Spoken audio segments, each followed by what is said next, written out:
7 million ரூபாய் நிதி ஒதுக்கீடு செய்யப்பட்டது. அதற்கு மேலதிகமாக 2 மில்லியன் ரூபாயை இப்போது இருக்கக்கூடிய என்பிபி அரசாங்கத்தினுடைய ஜனாதிபதியாக இருக்கின்ற அனுரகுமார திசாநாயக் அவர்கள் இந்த கிபுல் ஓயா திட்டத்திற்கு கொடுத்திருக்கிறார் என்பது மிக முக்கியமான விடயமாக இருக்கிறது.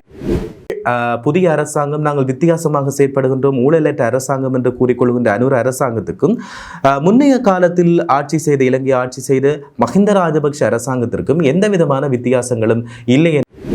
அவருடைய பயனை முற்றுமுழுதாக அனுபவிக்கப் போகிறார்கள் என்பதும் மிக முக்கியமாக சொல்லக்கூடிய விஷயமாகவே இருக்கிறது. எனவே இதன் மூலமாக தமிழ் மக்களுக்கு எந்த விதத்திலும் பிரயோசனம் இல்லை, பயன் இல்லை என்பது மிக முக்கியமாக சொல்லப்படக்கூடிய விடயமாகும்.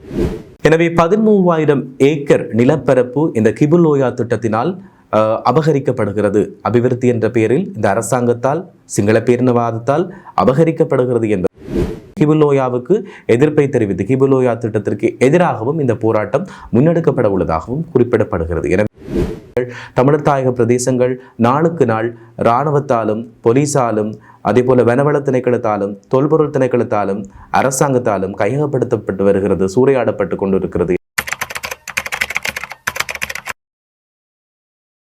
நேர்கள் அனைவருக்கும் இனிமையான வணக்கம். இன்றும் மற்றொரு சமகால விடயங்களை பேசக்கூடிய அரசியல் பார்வை நிகழ்ச்சியின் மூலமாக உங்கள் எல்லோரையுமே சந்திச்சிருக்கிறோம். இன்றைய தினம் பரவலாக பேசப்படக்கூடிய விடயம் இந்த கிபுல் ஓயா திட்டம். அபிவிருத்தியா அபகரிப்பா என்கின்ற கேள்வி தமிழ் மக்கள் மத்தியில் எழுந்திருக்கக்கூடிய ஒரு திட்டமாக கிபுல் ஓயா திட்டம் காணப்படுகிறது. வவுனியாவில் இருக்கக்கூடிய தமிழர்களினுடைய நிலங்களை ஆக்கிரமிக்கின்ற இந்த அனுர அரசாங்கத்தின் புதிய ஒரு செயற்பாடாக இந்த கிபுல் ஓயா திட்டம் விளங்கியிருப்பதாக தமிழ் மக்கள் குற்றம் சாட்டி வருகிறார்கள். குறிப்பாக 2013ஆம் ஆண்டு யுத்தம் நிறைவடைந்த பிற்பாடு மக்கள் எல்லோருமே தங்களுடைய இடங்களுக்கு மீள் குடியேற்றம் செய்யப்பட்டு கொண்டிருக்கிற தருணத்தில் அன்றைய அரசாங்கம் மஹிந்த ராஜபக்ஷ அரசாங்கத்தினுடைய தலைவராக இருந்த காலத்தில் இந்த கிபுல் ஓயா திட்டம் ஆரம்பித்து வைக்கப்பட்டிருக்கிறது. குறிப்பாக வவுனியா வடக்கில் சொல்லப்போனால் அங்கே இருக்கக்கூடிய தமிழர் தாயக நிலப்பரப்புகளை இணைத்து இந்த கிபுல் ஓயா நீர்த்தேக்க திட்டம் கொண்டு வரப்பட்டிருக்கிறது 2013ஆம் ஆண்டுக்கு பிற்பாடு. அதிலே குறிப்பாக 6,000 சிங்கள குடியேற்றங்கள் அமைக்கப்படும் என்கிற ஒரு அடிப்படையில் இப்போது வரைக்கும் 4,000 சிங்கள குடும்பங்கள் அங்கே குடியமர்த்தப்பட்டிருக்கிறது. அந்த கிபுல் ஓயா திட்டமானது முழுக்க நீர்ப்பாசனத்தை சிங்கள மக்களுக்கும் சிங்கள குடும்பங்களுக்கும் கொடுப்பதற்கான திட்டமாகத்தான் இன்று வரை காணப்படுவதாக தெரிவிக்கப்பட்டது. குறிப்பாக இதில் இருக்கக்கூடிய இன்னும் ஒரு முக்கியமான பிரச்சனை, அன்றைய அரசாங்கத்தினுடைய ஜனாதிபதியாக இருந்திருக்கக்கூடிய பொதுஜன பெரமுனவினுடைய தலைவர் மஹிந்த ராஜபக்ஷ. மஹிந்த ராஜபக்ஷ அரசாங்கத்தினுடைய ஜனாதிபதியாக இருந்த காலத்தில் அவர் கொண்டு வந்திருக்கக்கூடிய இந்த திட்டத்திற்கு அன்றைய காலத்தில் எதிராக நின்றவர்கள் இந்த என்பிபி அரசாங்கம், அனுரகுமார திசாநாயக்க ஜனாதிபதி அரசாங்கம் தான் அன்றைய காலத்தில் மஹிந்த ராஜபக்ஷவுக்கு எதிர்ப்பாளர்களாக இருந்திருக்கக்கூடியவர்கள். அவர்கள் என்ன செய்கிறார்கள் என்றால் இப்போது மீண்டும் இந்த கிபுல் ஓயா திட்டத்திற்கு தங்களுடைய பரிபூர்ணமான ஆதரவை வழங்கியிருக்கிறார்கள் என்பது மிக முக்கியமான விடயமாக இருக்கிறது. எனவே அன்றைய காலத்தில் இருந்திருக்கக்கூடிய ஜனாதிபதி மஹிந்த ராஜபக்ஷ ஆரம்பித்திருக்கக்கூடிய இந்த கிபுல் ஓயா திட்டத்திற்கு இப்போது இன்னும் அதிகம் 2 மில்லியன் ரூபாயை இந்த வரவு செலவு திட்டத்தினூடாக ஒதுக்கி இருக்கிறார்கள் என்பது மிக முக்கியமான விடயமாக நாங்கள் சொல்லக்கொண்டோம். குறிப்பாக சொல்ல போனால் 7 மில்லியன் ரூபாய் நிதி ஒதுக்கீடு செய்யப்பட்டது. அதற்கு மேலதிகமாக 2 மில்லியன் ரூபாயை இப்போது இருக்கக்கூடிய என்பிபி அரசாங்கத்தினுடைய ஜனாதிபதியாக இருக்கின்ற அனுரகுமார திசாநாயக் அவர்கள் இந்த கிபுல் ஓயா திட்டத்திற்கு கொடுத்திருக்கிறார் என்பது மிக முக்கியமான விடயமாக இருக்கிறது. எனவே தமிழர் தாயக நிலங்கள் நிலப்பரப்புகள் சிங்களவர்களால் அபகரிக்கப்பட்டு கொண்டிருக்கின்ற இந்த தருணத்தில் இந்த கிபுல் ஓயா நீர்த்தேக்க திட்டம் இல்லை என்றால் குடியேற்ற திட்டமும் ஒரு நில அபகரிப்பு முயற்சியாகத்தான் எல்லா மக்களாலேயும் பார்க்கப்படுகிறது. குறிப்பாக சொல்ல போனால் இந்த வடக்கையும் கிழக்கையும் பிரிக்கக்கூடிய மகாவலி எல் வலயம் என்று சொல்லப்படக்கூடிய அந்த ஒரு இடத்திலே வடக்கையும் கிழக்கையும் பிரிக்கக்கூடிய வகையில் இந்த நீர்ப்பாசன திட்டம் அமைகிறது என்ற ஒரு குற்றச்சாட்டு முன்வைக்கப்படுகிறது. வடக்கு கிழக்கு தமிழர் தாயகமாக இருக்கின்ற பட்சத்தில் இந்த மகாவலி எல் வலயத்தினூடாக இந்த குடியேற்றம் இல்லையென்றால் இந்த நீர்ப்பாசன திட்டம் மக்களை அல்லது தமிழர் தாயகங்களை இரண்டாக பிரிக்கக்கூடிய ஒரு எல் வேலைய செயற்பாடாகத்தான் இது பார்க்கப்படுகிறது சொல்லி தமிழ் அரசியல்வாதிகள் குற்றச்சாட்டை முன்வைக்கிறார்கள். இதற்கு முழுக்க தமிழ் அரசியல்வாதிகளும் தமிழ் மக்களும் அந்த நில உடைமையாளர்களும் அதிகப்படியான எதிர்ப்புகளை தெரிவித்து வருகின்ற நிலையில் இப்போது கிபுல் ஓயாவுக்காக அதிகபட்சமாக ஆரம்பத்தில் மஹிந்த ராஜபக்ஷ ஒதுக்கியிருக்கக்கூடிய நிதிக்கு மேலதிகமாக தற்போதைய ஜனாதிபதி அனுரகுமார திசாநாயக்க இன்னும் அதிகம் 2 மில்லியன் ரூபாவை ஒதுக்கீடு செய்திருக்கிறார் என்கின்ற ஒரு குற்றச்சாட்டு ஒன்று தமிழ் மக்கள் தரப்பில் இருந்து சுமத்தப்பட்டிருக்கிறது, இல்லை என்றால் முன்வைக்கப்பட்டிருக்கிறது என்பது மிக முக்கியமான விடயமாகவே காணப்படுகிறது. எனவே 6000 சிங்கள குடும்பங்களுக்கு மட்டும்தான் இந்த நீர்ப்பாசனம் கிடைக்கும், இல்லை என்றால் கிபுல் ஓயாவில் இருந்து வரக்கூடிய நீர்ப்பாசனம் வீடுகளுக்கு தேவையான குடிநீர் அதே போல விவசாயத்திற்கு பயன்படுத்தப்படும் என்கின்ற ஒரு அடிப்படை தத்துவமும் இருக்கிறது. எனவே தமிழர்களுக்கு கிடைக்காத ஒரு வரப்பிரசாதமாகவும் சிங்களவர்களுக்கு தான் அந்த திட்டத்தினுடைய பயன் கிடைக்கும் என்றும் ஒரு குற்றச்சாட்டொன்று பரவலாக முன்வைக்கப்பட்டு வருகிறது என்பது மிக முக்கியமான விடயமாக இருக்கிறது. எனவே ஏற்கனவே 4000 சிங்கள குடும்பங்கள் அங்கே குடியேறி இருக்கிறது. இன்னும் 2000 சிங்கள குடியேற்றங்கள் இன்னும் குடியேற்றம் செய்வதற்கு தயாராக இருப்பதாக அனுர அரசாங்கம் மீது குற்றச்சாட்டொன்று பரவலாக முன்வைக்கப்பட்டிருக்கிறதை நாங்கள் பார்க்கக்கூடியதாக இருக்கிறது.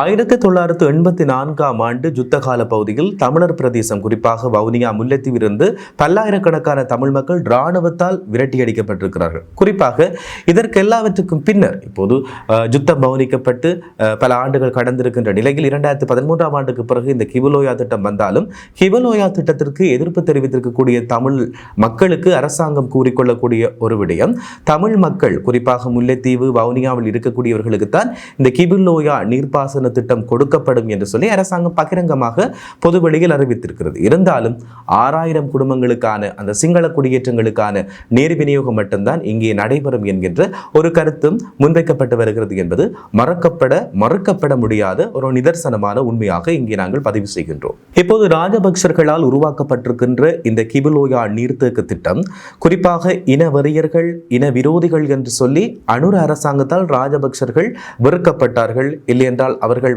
வார்த்தைகளால் தாக்கப்பட்டார்கள். இருந்தாலும் எப்படி இவர்கள் ராஜபக்சர்களுடைய திட்டத்தை ஆதரித்து அதற்காக பல மில்லியன் ரூபாய் பணத்தை செலவிடுகிறார்கள், இல்லை என்றால் வரவு செலவு திட்டத்தினூடாக கிபுலோயா திட்டத்திற்கு நிதி ஒதுக்கீடு செய்திருக்கிறார்கள். 7 பில்லியனுக்கும் அதிகமாக இவர்கள் இன்னும் 2 பில்லியன் ரூபாவை இங்கே கொண்டு சேர்த்திருக்கிறார்கள் என்கின்ற ஒரு பலத்த கேள்வி எல்லோர் மத்தியிலும் எழுவதை பார்க்கக்கூடியதாக இருக்கிறது. இதில் குறிப்பாக சொல்ல போனால் தமிழ் அரசியல் கட்சிகள், அரசியல் தலைவர்கள், அரசியல்வாதிகள் இதற்கு கடும் எதிர்ப்பை வெளியிட்டுக் கொண்டிருக்கிறார்கள் என்பது மிக முக்கியமாக நாங்கள் நோக்க வேண்டிய விஷயமாகவே காணப்படுகிறது. எனவே இந்த கிபுலோயா திட்ட விடயத்தில் எல்லோரும் சொல்லக்கூடிய விஷயம், நீங்கள் புதிய அரசாங்கம், நாங்கள் வித்தியாசமாக செயற்படுகின்றோம், ஊழலற்ற அரசாங்கம் என்று கூறிக்கொள்கின்ற அனுர அரசாங்கத்துக்கும் முன்னைய காலத்தில் ஆட்சி செய்த இலங்கை ஆட்சி செய்த மஹிந்த ராஜபக்ஷ அரசாங்கத்திற்கும் எந்த விதமான வித்தியாசங்களும் இல்லை என்பதே எல்லோருடைய கருத்தாகவும் இருக்கிறது. ஏனென்று சொன்னால் அவர்கள் செய்திருக்கக்கூடிய விடயங்களை, அவர்கள் தமிழர்களுக்கு இழைத்திருக்கக்கூடிய அநீதிகளைத்தான்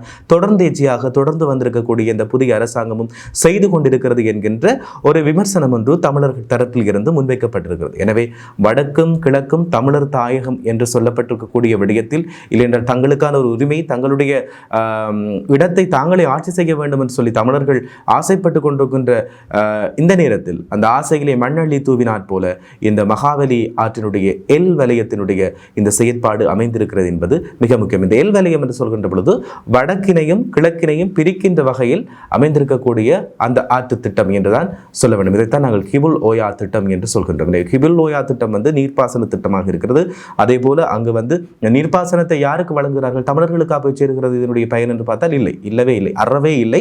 அது முற்றுமுழுதாக சிங்கள மக்களுக்கு மட்டும்தான் சொந்தமானது. அவர்கள் தான் இதனுடைய பயனை முற்றுமுழுதாக அனுபவிக்க போகிறார்கள் என்பதும் மிக முக்கியமாக சொல்லக்கூடிய விஷயமாகவே இருக்கிறது. எனவே இதன் மூலமாக தமிழ் மக்களுக்கு எந்த விதத்திலும் பிரயோசனம் இல்லை, பயன் இல்லை என்பது மிக முக்கியமாக சொல்லப்படக்கூடிய விடயமாகத்தான் நாங்கள் பார்க்கின்றோம். எனவே இந்த கிபுலோயா திட்டமானது மஹிந்த ராஜபக்ஷவால் ஆரம்பித்து வைத்து இப்பொழுது அன்றுகுமார் திசாநாயக்க அதற்கு நிதியினை கொடுத்து இந்த திட்டத்தை இன்னும் விசாலமாக்கி கொண்டிருக்கிறார்கள் என்ற இந்த கருத்தில் குறிப்பாக தமிழர்களுடைய பிரதேசங்கள் ஆக்கிரமிக்கப்படுகிறது என்பது மிக முக்கியமாக நாங்கள் பார்த்த விடயமாக இருக்கிறது. இதிலே 3 விளைவுகளை நாங்கள் குறிப்பாக சொல்லியாக வேண்டும்.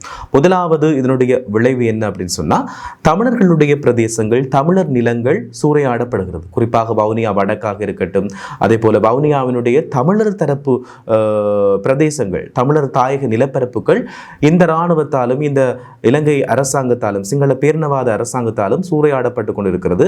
அந்த சூறையாடலுக்கு பின்புலமாக அவர்கள் இருக்கிறார்கள். சூறையாடி அந்த சூறையாடலுடைய அந்த விளைவுகள் சிங்கள குடியேற்றம் என்பது ஒன்று நோக்க வேண்டிய முதலாவது விடயமாக இருக்கிறது.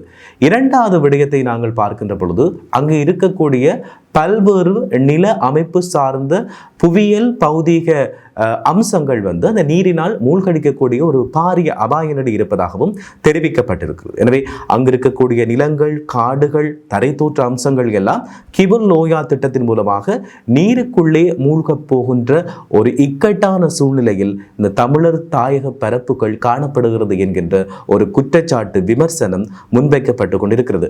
மூன்றாவது விடயம் நாங்கள் பார்க்கின்ற பொழுது அந்த காடு அழிப்பு, காட்டை அழித்து அங்கே நகரமயமாக்கல் திட்டம், ஏதாவது ஒரு நீர்ப்பாசன திட்டம் அங்கே முன்னெடுக்கப்படுகின்ற பொழுது, இல்லையென்றால் அங்கே வீடுகள் அமைக்கின்ற பொழுது, காடுகளை அழிக்கின்ற பொழுது காட்டிலே இருக்கக்கூடிய விலங்குகளுக்கு அங்கு உறைவிடம் இல்லாத ஒரு நிர்பந்தம், ஒரு இக்கட்டான சூழ்நிலைக்கு அந்த விலங்குகள் தள்ளப்படுகிறது. குறிப்பாக வந்து பார்க்க போனால் அங்கே இருக்கக்கூடிய பறவைகள், காட்டு விலங்குகள், புலி, சிங்கம், கரடி, மான், யானை என்று சொல்லி பல மிருகங்களுக்கான வாழ்விடங்கள் இல்லாமல் போகின்றது. அதேவேளை அதிகமாக இந்த யானைக்கும் மனிதனுக்குமான முரண்பாடு, யானை மனித மோதல் அங்கே இடம்பெறுவதற்கு அதிக வாய்ப்புள்ளதாக புவியியல் அவதானிகள் சுட்டிக்காட்டியிருக்கிறார்கள். எனவே சமூகவியலாளர்கள், சமூகம் சார்ந்த அன்பு மிக்கவர்கள், நேசம் மிக்கவர்கள் எல்லாம் சொல்லிக்கொள்ளக்கூடிய விஷயம், இந்த கிபுல் லோயா திட்டம் முழுக்க பிரச்சனைகளை கொண்டு வரக்கூடிய திட்டமாகத்தான் இருக்கிறது என்பது அவர்களுடைய ஒரு கருத்தாக இருக்கிறது. குறிப்பாக அதற்கு எடுத்துக்காட்டாக சொல்லியிருக்கக்கூடிய விஷயம் இந்த யானை மற்றும் மனிதர்களுடைய மோதல். எனவே யானைகள் இருக்கக்கூடிய அந்த வாழ்விடங்கள், சரணாலயங்களை நாங்கள் அழித்து, இல்லை என்றால் இந்த அரசாங்கம் அழித்து அங்கே புதிய குடியேற்ற திட்டங்கள், நீர்ப்பாசன திட்டங்கள், குளங்கள் எல்லாவற்றையும் கட்டுகின்ற பொழுது அங்கே இருக்கக்கூடிய காட்டு விலங்குகளுக்கும் அங்கே போய் வசிக்கக்கூடிய மனிதர்களுக்கும் இடையிலான மோதல் நிலைமை, இல்லை என்றால் முரண்பாடு நிலைமை ஏற்படும் என்று சொல்லி அவர்கள் எச்சரிக்கை விடுத்திருக்கிறார்கள். இது முக்கியமாக பார்க்கக்கூடிய விடயமாக இருக்கிறது. எனவே முதலாவது பிரச்சனை, தமிழர் தாயக நிலங்கள் அபிவிருத்தி என்கின்ற போர்வையில் அபகரிக்கப்படுகிறது. இரண்டாவதாக பார்க்க வேண்டிய இடத்தில் தமிழர்களை தவிர்த்து சிங்கள குடியேற்றங்கள் அங்கே வருகின்றது. அது மட்டுமல்ல, பல இடங்கள் நீரால் மூழ்கடிக்கப்பட போகிறது, எனவே நீரில் மூழ்கப் போகிறது என்கின்ற ஒரு விமர்சனம் முன்வைக்கப்பட்டிருக்கிறது. மூன்றாவது விடயமாக நாங்கள் பார்க்கின்றோம், மனிதர்களுக்கும் விலங்குகளுக்கும் இடையிலான மோதல் நிலை உருவாகும் என்று சொல்லி. குறிப்பாக உதாரணத்துக்கு நாங்கள் சொல்ல போனால் யானைகளுக்கும் மனிதர்களுக்கும் அங்கே முரண்பாடு ஏற்படும். ஏனென்றால் காடை அழித்து அங்கே வந்து நகரத்தை உருவாக்குகின்ற பொழுது, அபிவிருத்தி திட்டங்களை மேற்கொள்கின்ற பொழுது காட்டில் இருக்கக்கூடிய விலங்குகள் இடம் இல்லாமல் அவர்களுடைய வாழ்விடங்களை இழந்து அவர்களுக்கும் யானைகளுக்கும் மனிதர்களுக்கும் இடையிலான முரண்பாட்டிலே அங்கே தோற்றுவிக்கப்படும் என்கின்ற ஒரு கருத்தும் காணப்படுகிறது. எனவே முழுக்க இயற்கையை நாசமாக்கும் செயற்பாடு, இயற்கையை அழிக்கும் செயற்பாடாகத்தான் இந்த அரசாங்கத்தினுடைய செயற்பாடு இருக்கிறது என்பது மிக முக்கியமாக சொல்லக்கூடிய விஷயமாக இருக்கிறது. எனவே 13,000 ஏக்கர் நிலப்பரப்பு இந்த கிபுல் லோயா திட்டத்தினால் அபகரிக்கப்படுகிறது. அபிவிருத்தி என்ற பெயரில் இந்த அரசாங்கத்தால், சிங்கள பேரினவாதத்தால் அபகரிக்கப்படுகிறது என்பது மிக முக்கியமானது. எனவே 13,000 ஏக்கர் தமிழர் நிலப்பரப்புகள் அபகரிக்கப்படுகிறது என்பதும் இங்கே நாங்கள் முக்கியமாக சொல்லக்கூடிய ஒரு விடயமாகவே இருக்கிறது. எனவே இவற்றுக்கெல்லாம் எதிர்ப்பு தெரிவித்து வரக்கூடிய பிப்ரவரி மாதம் 4ஆம் தேதியை யாழ்ப்பாண பல்கலைக்கழக மாணவர்கள், வலிந்து காணாமல் ஆக்கப்பட்ட உறவுகள் சங்கம் மற்றும் பொது அமைப்புகள், சிவில் அமைப்புகள், அதோடு காணாமல் ஆக்கப்பட்ட உறவினர்கள் சங்கத்தோடு சேர்த்து ஏனைய தமிழ் தாயகம் சார்ந்தவர்கள், இல்லை என்றால் தமிழ் பற்றுள்ளவர்கள் வந்து போராட்டம் ஒன்றை மேற்கொள்ளப் போகிறார்கள். அதாவது எதிர்வரக்கூடிய பிப்ரவரி மாதம் 4ஆம் தேதி ஸ்ரீலங்காவின் சுதந்திர தினத்தை கரிநாளாக அனுஷ்டித்து, கரிநாளாக பிரகடனப்படுத்தி வடக்கு கிழக்கு தழுவிய ரீதியில் வந்து ஒரு கண்டன ஆர்ப்பாட்டம் ஒன்று மேற்கொள்ளப்படவிருப்பதாக சொல்லப்பட்டிருக்கிறது. எனவே இந்த கண்டன ஆர்ப்பாட்டத்தில் இணைந்து கொள்ளுமாறு எல்லோருக்குமே அழைப்பு விடுக்கப்பட்டிருக்கிறது. குறிப்பாக வடமாகாணத்தை பொறுத்தவரையில் கிளிநொச்சி மாவட்டத்திலும், அதே போல கிழக்கு மாகாணத்தை பொறுத்தவரையில் மட்டக்களப்பு மாவட்டத்திலும் இந்த கவனஈர்ப்பு போராட்டம் இடம்பெறவிருக்கிறது என்பது முக்கியமான விடயம். கிபுல் லோயாவுக்கு எதிர்ப்பை தெரிவித்து கிபுல் லோயா திட்டத்திற்கு எதிராகவும் இந்த போராட்டம் முன்னெடுக்கப்பட உள்ளதாகவும் குறிப்பிடப்படுகிறது. எனவே கிபுல் லோயா திட்டம் முழுக்க தமிழர் தாயகத்தினுடைய நில அபகரிப்பை ஒழிய அபிவிருத்தி இல்லை என்பதே எல்லோருடைய கருத்தாகவும் இருக்கிறது. எனவே தமிழர் தாயக பிரதேசங்கள் நாளுக்கு நாள் இராணுவத்தாலும், போலீசாலும், அதேபோல வனவள திணைக்களத்தாலும், தொல்பொருள் திணைக்களத்தாலும், அரசாங்கத்தாலும் கையகப்படுத்தப்பட்டு வருகிறது, சூறையாடப்பட்டு கொண்டிருக்கிறது என்பது ஒவ்வொரு நாளும் நாங்கள் பார்க்கக்கூடிய, நாட்டிலே நடக்கக்கூடிய விஷயங்களாகவே இருக்கிறது. எனவே இன்றைய நாளில் கிபுல் லோயா திட்டம், இதனுடைய பாதிப்புகள், விளைவுகள், அது தொடர்பாக பல்வேறுபட்ட விடயங்களை நாங்கள் பேசியிருந்தோம். மற்றும் ஒரு காணொலியில் மற்றும் ஒரு விடயத்தோடு உங்கள் அனைவரையும் சந்திக்கும் வரையில் விடைபெற்றுக் கொள்ளும் நான் என்றும் உங்கள் அன்பின் தயார். வணக்கம் நேர்களே.